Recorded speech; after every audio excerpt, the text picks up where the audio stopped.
Bum, ba-dum, bum, bum, da-da-da. Welcome to the Visionary Voice. I'm Lori DeGardi, and today I'm excited to have Crystal Gray with me. Welcome to the show, Crystal. Hi, thanks so much for having me. I'm really excited to chat with you today. Great. We're going to have some fun. I can feel it already. Okay, so let me tell you a little bit about Crystal. Crystal Gray has been teaching yoga since 2006, and she helps women to uncover their purpose so that they can share their unique voice with the world and start creating shifts. She does this through an online community as well as in-person yoga teacher trainings and retreats. Along with being a spiritual seeker, she owns a 20-acre organic vegetable farm with her husband where they live with their daughter. Crystal. Yes. I could just reading 3 sentences or 4 sentences, I can tell that you are a visionary and that you must trust your visions because you've got a lot going on there contributing to the world. So would you agree? Well, yeah, I really like that title. I've never actually, thought of myself, I guess, as a visionary. I've known I was different from other people and in those kinds of ways, but I always look at it as I listen to my intuition and I've learned how to do that. But I really like that idea of visionary, so thank you. Yeah, you're welcome. Crystal, what does leading with personal power look like in your life? Leading with personal power to me means, whenever you get scared of something, whenever you feel that fear, to keep going anyway, to not wait until you don't feel the fear. And I think that that's what really separates a lot of successful people from people that aren't successful, because they're scared of failure. And I failed a ton of times. I failed way more. And that's another sign of successful people, is that they will fail more because they just pick themselves up and they keep going. Because you realize, okay, I didn't die from that. I didn't get hurt. It wasn't that big of a deal. It kind of sucked. It was embarrassing, but you know what? I can keep going. And whenever people actually see you do that, it inspires them and they can see themselves in you. They're like, oh, she's not perfect. Well, if she can do it, then I can do it. So it's actually good to show the world that part of you. So really just keeping going in the face of fear. Every day I try to do something that is a little bit scary to me because I know that's what's going to help me grow. And then to lean into my intuition and really listen and learn. I've had to learn how to listen, and then I learned how to trust it. Mm-hmm. So it reminded me of Eleanor Roosevelt, who said, do something that scares you every day. And I did a Visionary Voice series on Eleanor Roosevelt as well. Oh, wow. And so what I'm hearing is that you have faith in your vision. You have faith in your dreams. So no matter Yes. what happens, you get back up and you see your vision and you keep taking steps towards that. Yep. Yeah. And it can be hard, I think, for a lot of visionaries, I guess, because there's a lot of people that are stuck in reality. And I'm not trying to say I don't want to be in reality, but you can't let what is limit you. You really have to be able to dream big and not let anybody else squash that, because everybody will. And not because they're trying to be mean, but just because of their own fear. They don't want you to fail. They don't want, maybe for you to spend money on something or to try so hard and then it doesn't work. So it's not coming from a negative place, but you just have to be like, okay, that's how they feel. That's fine. I'm going to stay where I am and just keep moving forward. Yes, and that what you're saying to me, it reminds me of, it's like an invitation to grow your faith in your dream even stronger. Mm-hmm. And I'm working with my coach. I've worked with him on and off for about 10 years, and he's a he, and he's also a visionary. And we were just talking about, do all the things you can to be outrageous and remove yourself from social consciousness, because what I'm hearing you say, when people they're not trying, some people may be, but they're not conscious that they're holding you back or putting judgments or constrictions on you, but they are caught up in the norm. And what you and I were briefly talking about before we started with the Visionary Voice, I said that, normal people need not apply. And not that there's anything wrong with being normal, but if it's not for you, it's not for you. And when you're a visionary, the way you live is very unique to you. You Mhm. have to be authentic. You have to be true to you. Otherwise, it's too painful. You can't do it. Yeah. Yeah. And that's the amazing thing is that whenever you are living super authentically, and sometimes that word can get kind of thrown around a lot, but I do like it because it's so true. When you're living authentically, you are living your own divine purpose. And nobody else on this planet has that same purpose as you. Nobody wants exactly the same things as you. So once you realize that and you are living in your truth and with your personal power, then there's no such thing as competition. You don't have to worry about that anymore because there's enough for everybody to go around. Oh, I love that. When you're living your authentic self, your authentic life, your uniqueness, that essence that makes you different than everybody else, there's no competition. There is no one like you. And Right. that's really phenomenal when you think about that there's over 7 billion humans on the planet and none of us are alike. So it's incredible. So it's clear that you are leading with personal power. You're doing life your own way. And what you shared with us in the bio is that you help women do that as well. Mm-hmm. Now, I'm curious, when in your life were you not leading with personal power? And was there an experience that kind of either broke you open or took you down, that you had to pivot or turn? I was going to say turn toward the light or turn toward your uniqueness. What was that experience in your life that took you from not leading with personal power to really stepping into the truth of who you are? Sure. Well, I think that there's a lot of times that happened, but the biggest time that happened would be when, I was living up in the suburbs with my husband and we decided that we were going to start this organic vegetable farm and that's what we were going to do. And, he had a very cushy job as a senior software engineer. So he graduated from U of I and everything, University of Illinois. It's a very good school. And everybody thought we were freaking nuts. And it's like, well, we want to be miserable? I was perfectly fine because I wasn't doing that. I was just kind of teaching yoga and gymnastics and, I was just kind of doing whatever, but that's not how he wanted to live. And I sure didn't want to live with him being like that either. And so we went kind of against the norm for sure and listened to our intuition and moved down to a farm near Champaign where U of I is and interned there for about 1.5 years before we started our own farm and moved back to the place where we both actually grew up, which is out in the middle of nowhere, 90 miles south of Chicago. So that was really the first time when we really started listening to our intuition for sure.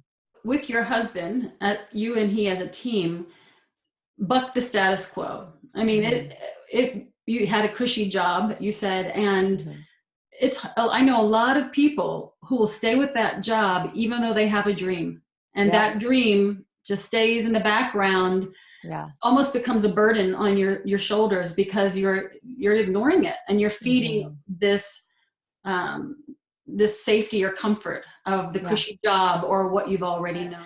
As a visionary, I have sometimes immense, lofty, creative ideas. They're visions. I can see through things and I can see how life can be better almost in any given situation. Now, if I share that with some people, they'll think I'm nuts, but I can see it. And so for the longest time, it was hard for me. It was challenging to bring those lofty ideas down to earth and really ground them. Yes, I need that grounding force for sure. And that's where my yoga practice comes in, and especially my meditation practice. So those are the kinds of grounding forces that I know I need. And naps, like things like naps, eating good food, having alone time. Those are the kinds of things that really make me grounded. And I can tell immediately if I'm ungrounded. And then, things don't happen as well. And it's taken years in my business to finally start following through, right? Because as visionaries, we're bombarded with ideas constantly. So coming up with ideas is not my problem, but actually picking one and following through with it, that's my issue. So now I've found somebody to work with me in my business to be like, focus, that's not what we're doing. It's like, okay. And so I'm a lot more able to be grounded and just go with one thing until I've got that. Like I just finished a book. And I'm so proud of myself. It's the biggest thing I've ever done. Thank you. It's the biggest thing I've ever done. I sent it to the editor and I'm just like, wow, you know, I did it. And I think one of the problems that us as women have is that we don't, and this is definitely something, it's my issue, we don't take the time to be like, wow, that was, you freaking did it. Like, you did that. Good job. And I think a lot of times as visionaries too, we get caught up with what's the next thing. Okay, good. Got that. What's the next thing? Because it's gratifying to create, right? It's so fun to do that. But the follow through sometimes for some of the visionaries, that's the harder part. So I'm learning how to do that, but it's been slow and steady. It didn't happen overnight. Yeah, I relate to that completely. And what I'm hearing is that you found ways to really ground yourself in your body. And that's so essential when you have all of these lofty dreams and creative ideas. I mean, yes, I totally get that. It took me some years, intentional years, to stay in my body and ground my creative force so that I could bring my dreams to life. And I hear that you've done that. You have somebody you're working with. Yes. You're doing it through your yoga, which is an amazing practice to be in the body. And tell us, do you have a title of your book? I do, but it's actually pretty embarrassing. Okay, so I'm all about goddesses, right? And embodying our goddessness. And I think a lot of times with yoga or the word goddess, women think, oh, I can't do yoga because I'm this or that. I'm not flexible. I'm not whatever. They have all these reasons. And the same thing with the goddess. Like, I grew up as a tomboy. I had brothers.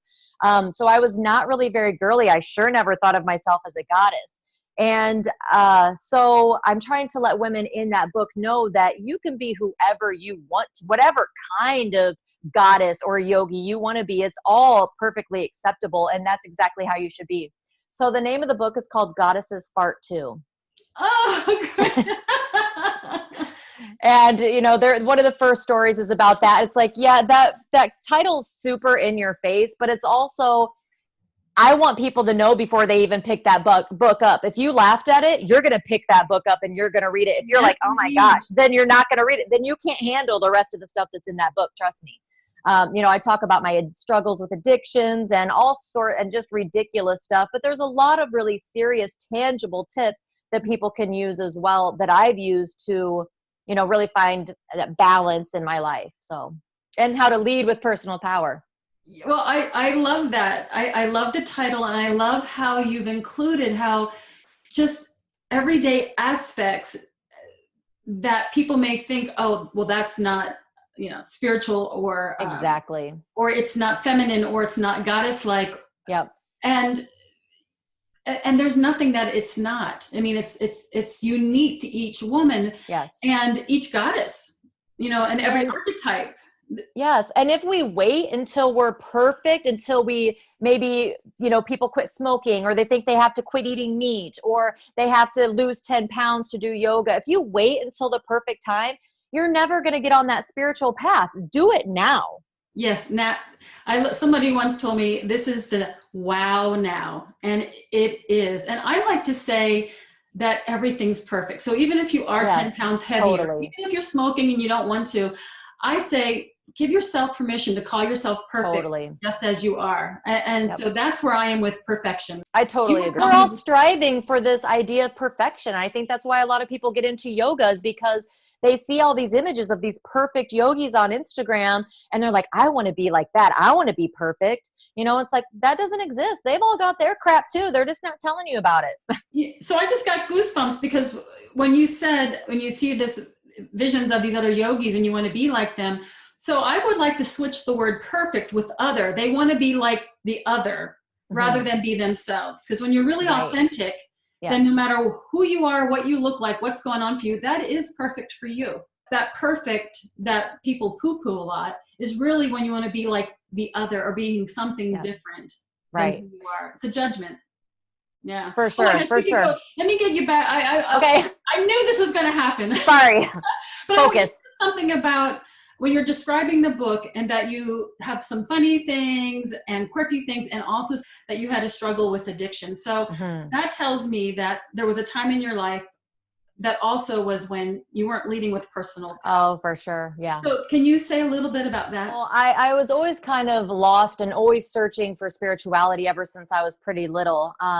And I think I feel like I was always trying to fill that void and get back to that place where I knew I could be, which is the place where we're at before we're born. At least that's what I think. And I just knew something was missing. And so I just kind of filled it with that. You know, whenever I was in high school, I was a new girl in school. Whenever I was a freshman, all the girls hated me, you know, called me names.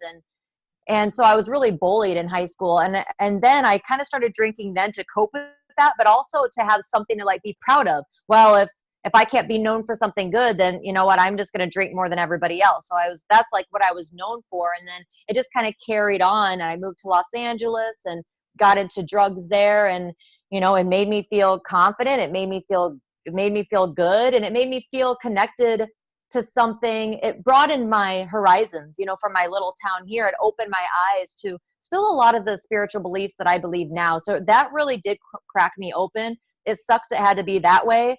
And I want to help other people find those different ways, because you don't have to, you know, do drugs or anything like that in order to get there. But I just didn't know any other way. So. The women visionaries, or any visionary that is watching this, is that they too, from an early age, knew there was something more.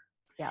And this is true for you if you had a religious upbringing or a non-religious. I had a non-religious upbringing, but I knew since the earliest days that there was something more, and I sought it out. So I hear that from you, and I believe, I want to say that right now, that that's unique to visionaries. You know there's something more, and then you explore it, you know, and either it's going to take, the things that you try are either going to take you closer in a gentle approach, or they're going to crack you open so that you could start getting to the truth. So what was it that made you pivot then to find that there was actually something more that was authentic? Well, what happened was, I mean, I got really, really, really bad. And my mom said she was going to cut me off if I didn't move home.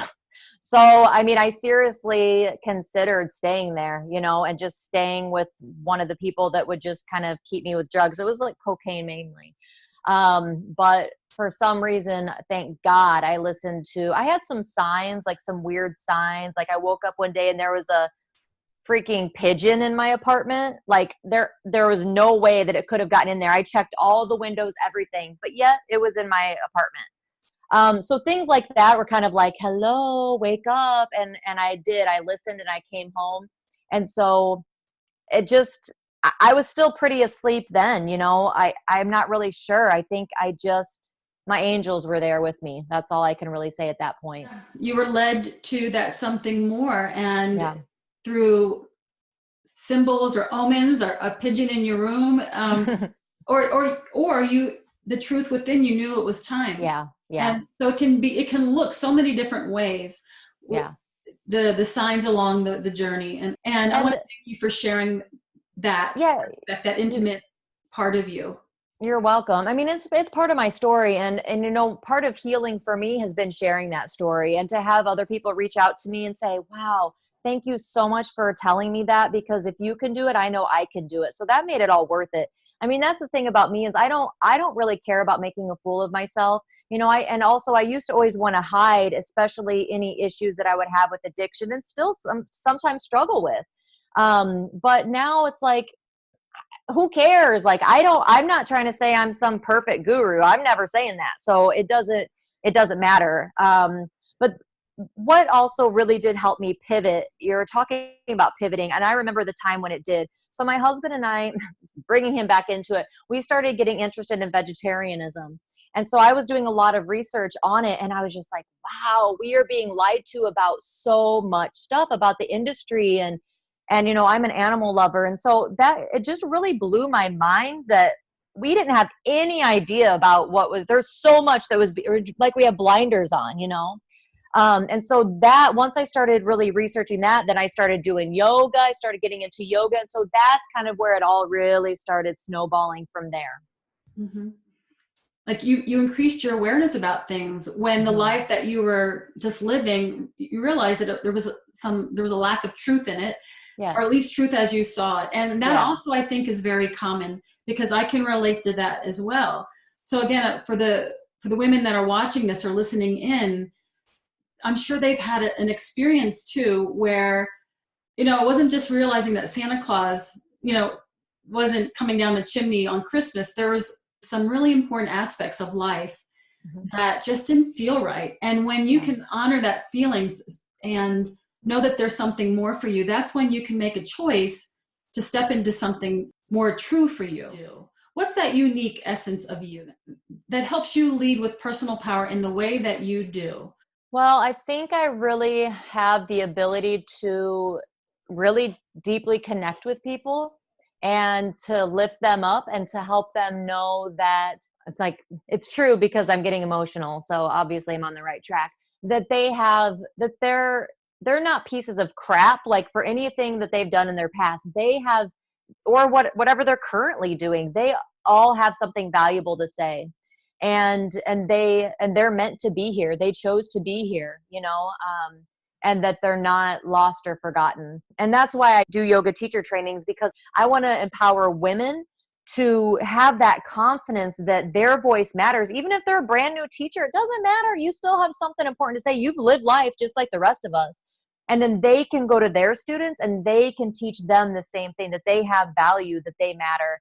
And I think that's why I don't really regret the part of my life with the addictions and things like that, where I did feel like a complete loser and low self-worth and all that, because that's helped me to realize that I do matter, and once I realize that, then I can start sharing that with everybody else. I love that. When you were speaking about how you help people know that they have value and that they matter, Mhm.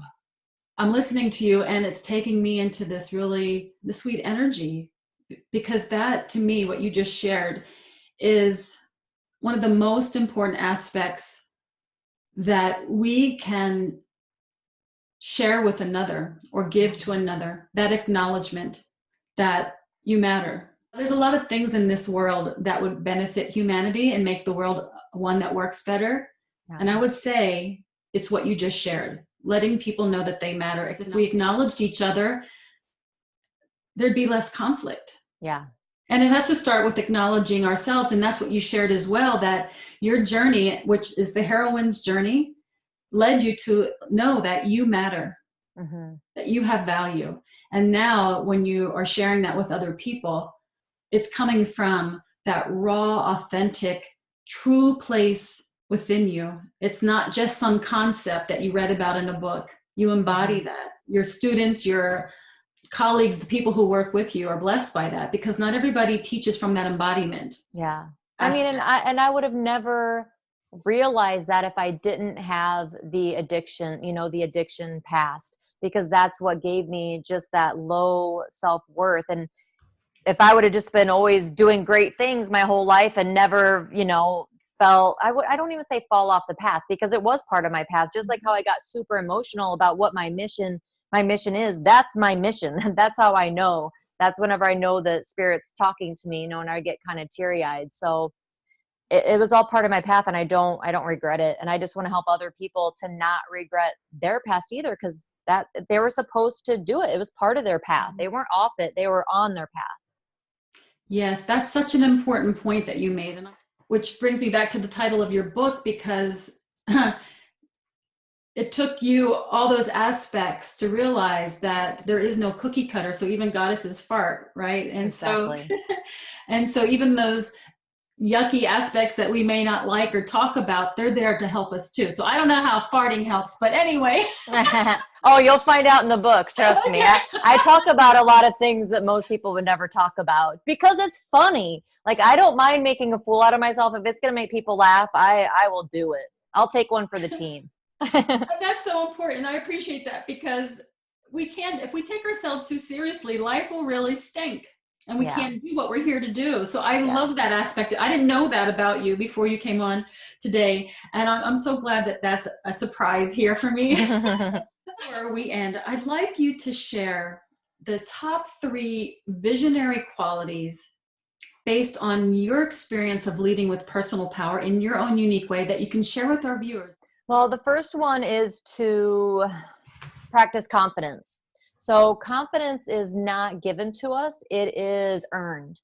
And so every day, if you can just do a little something that will push you out of your comfort zone, it might be sharing a post on social media, it might be doing a live stream, it might be going to a new type of yoga class, or go somewhere new, go see a movie by yourself, whatever it is, but something that scares you just a little bit so that you can see, oh, that didn't hurt me. And then actually see what it did give you. Like, oh, wow, good. I did that. Yay. Because people will be like, well, when am I going to be confident? Well, whenever you need to start practicing it. So that's my first tip. It's so important. The second one would be to lean into what feels good. So our emotions are really trying to tell us all the time if we're in alignment with source or if we're out of alignment. So whenever you have negative emotion, it's just trying to tell you, hey, you're out of alignment with source. And I'm not saying that you shouldn't ever feel those feelings. I think it's good to kind of feel them and just notice, why you're feeling them, whatever, journal about it, but don't stay stuck in there too long and don't let it rule your life. So try to get back into alignment. What I do is I love listening to Abraham Hicks, and there's tons of their stuff on YouTube. That's something I do almost daily, but especially whenever I need to get back into alignment, or I sing. If I'm driving somewhere, I put on my favorite songs and I sing. Or you could dance, you could do yoga, whatever really just lights you up. And then the third one would be to have gratitude. So I'm really, really, really a big proponent of having gratitude and showing gratitude for what you have. I've been called a master manifester, and I know that I can manifest things pretty quickly, but whenever you're having gratitude, it can happen even more quickly. And we want to be focusing on gratitude because, especially if you're a master manifester, you don't want to be manifesting the negative things, right? So it's important to stay in that feeling of gratitude. And if gratitude is too lofty, then just think about what makes you content. Especially here in America, we have so much to be happy for or to be grateful for. Your bed, air conditioning, heat, clean running water, whatever. Start with the basics. And then it'll get easier and easier. And that's something all those things can change your life right now today, especially the gratitude one. Okay, so I want to review them. Number one is confidence, and stretch your comfort zone and follow through with something, which is what you started with when we first started the Visionary Voice. Making sure you have these ideas, but to follow through, right? And because following through then helps you get this confidence that, wow, I did it. Two is, I heard you say a bunch of things about emotions. Notice leaning your emotions. In. They tell you to take notice that maybe you're out of alignment. And then the third thing was gratitude. And I loved how you connected that to manifesting what you want, not what you don't want. Crystal, how can people learn more about you or reach out to you? Sure. They can go to yogagoddessacademy.com, and that lists everything that I'm doing upcoming, any, teacher trainings and retreats and things like that. My next yoga teacher training, the next 200-hour, which is the foundational teacher training program, is happening in Costa Rica in January. So it's a 12-day immersion, like retreat style. And I've already been to this retreat center. It's fabulous. It's my favorite place in Costa Rica, and I've been there 5 times. And then the next retreat that I'm having is we're going to Machu Picchu, and we're going to, different areas of Peru in April. When do you think your book will be available? The book should be coming out. Oh my gosh, this is the first time I'm really saying it. On Black Friday. So the day after U.S. Thanksgiving. The 23rd of November. Just saying the book title makes me giggle inside. Yay, good. See? If I just make you laugh just by that, my work here is done today. Yes, laughter's good yoga, right? Yes, exactly. Okay. All right. So, well, thank you so much for being with me today on the Visionary Voice. And thank you so much for having me. It was really, really fun. Yeah, it was great. And I look forward to seeing all the wonderful things that you do in this world for us. Awesome. Thank you, Lori. All right. Bye. Till next time. Bye. Namaste.